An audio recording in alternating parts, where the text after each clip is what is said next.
Ever been called uppity? Kind of a loaded word, huh? Makes you think, right? And it takes on a whole other meaning when we're talking about a black educator. That's where we're headed in this deep dive. We're cracking open the uppity black teacher. It's a firsthand account, really powerful, about challenging stereotypes and finding the power of education in the most unexpected places. And the setting of this story, that's what really gets you. We're not in some fancy school. We're talking about a prison. Okay, so picture this, right? A black woman grew up in the Bronx projects, raised by a single mom, beats the odds, becomes a teacher, but she doesn't stop there. She decides to teach in a prison.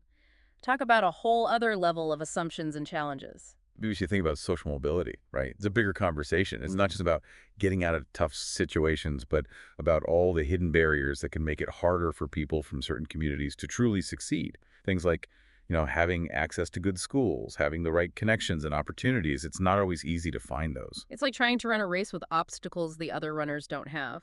Yeah, exactly. And she's not just running the race, she's winning. There's this part in the book where she mentions her musical background, like she could have been a musician. I love that part. Shows you her talent, her drive, but it also makes you wonder, what if those other doors had been opened wider for her? You know what I mean? Totally. So instead of music, she becomes a kindergarten teacher for 10 years. Wow. Can you imagine the insights she learned from that? It must have shaped how she approached teaching in a place like a prison. Oh, absolutely. Working with those little ones, especially when they're just starting out, it gives you this incredible understanding of like how early on we form biases and how crucial it is to create a learning space where everyone feels welcome and respected. Right, right.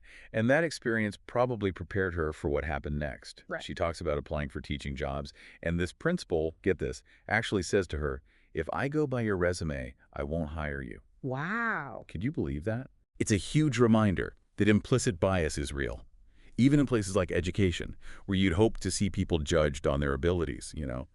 And that bias, it can be subtle, like questioning someone's qualifications just because of their background, even when their resume checks all the boxes. It's that whole don't judge a book by its cover thing, Right. right? But luckily, that principal, he saw something beyond the resume. He gave her a chance. Thank goodness he did. Yeah. He recognized something special, a passion, a dedication. It's shown through. And it's in that prison classroom, years later, that she really has to confront the weight of people's expectations and stereotypes head on. So there she is, this highly educated, successful black woman standing in front of a classroom full of incarcerated men. And one of her students, he actually calls her uppity in a letter. It's like that word uppity. It was meant to keep people down, to challenge authority, especially for black people who were expected to just, fit in and not make waves. And it's not like she's at some prestigious university, right? She's in a prison. She chose to work with these students, a population that, let's face it, many people would rather forget. What does that tell us about the assumptions we make about who deserves respect? Who gets to be the expert? It reminds me of what W.E.B. Du Bois called double consciousness. This idea of always seeing yourself through the eyes of a society that often misunderstands or misjudges you. It's like always having to think about how your actions, your intelligence, even just your presence, might be seen through a lens of prejudice. Wow, yeah, that's powerful. And this teacher, she doesn't shy away from those tough conversations. She actually introduces her students to that very concept, double consciousness. That's amazing. I know, I was blown away when I read that. What was their reaction? At first, there was some pushback. They saw her as approachable, someone they could relate to. They even called her Sista. But she wanted something different. She insisted on being called Professor, first and foremost. Because in a way, by setting those high standards, she was empowering them.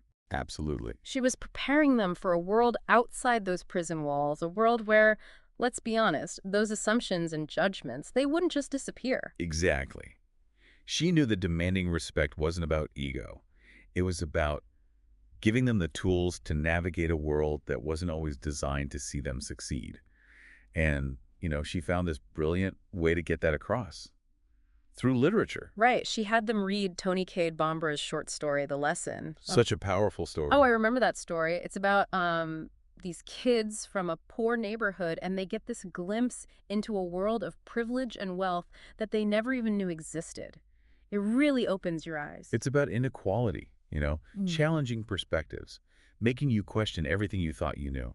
And that's what this teacher, she was doing that with her students. She wasn't just teaching them to read and write, she was teaching them to think for themselves. And that brings us back to the student who called her uppity because something amazing happens. He has a change of heart. What was it? What clicked for him? I think he started to see that her high expectations, they came from a good place, a place of caring. She wasn't trying to put herself above him, she was trying to lift him up. And in that, there's this powerful message about what's possible when people connect on a human level. And get this student gets released, Yeah. and then something incredible happens. He enrolls in her college English class. Wow. What are the odds? It really shows you the impact she had, you know? It's not just about being a good teacher, it's about changing someone's whole life. She saw something in him, challenged him, pushed him, and in the end, helped him break free from, well, a system that can feel impossible to escape.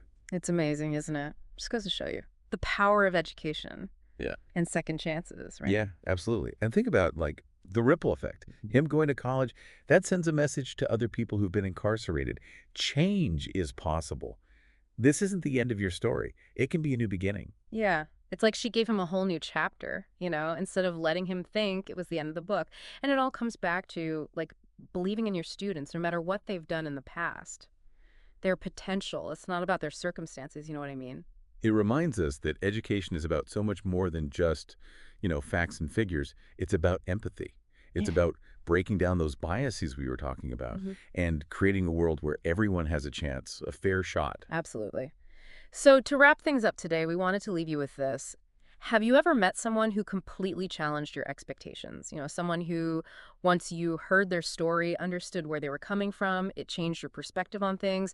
Those are the kinds of encounters that can really make a difference, right? Break down stereotypes, open our minds to new possibilities. That's what it's all about.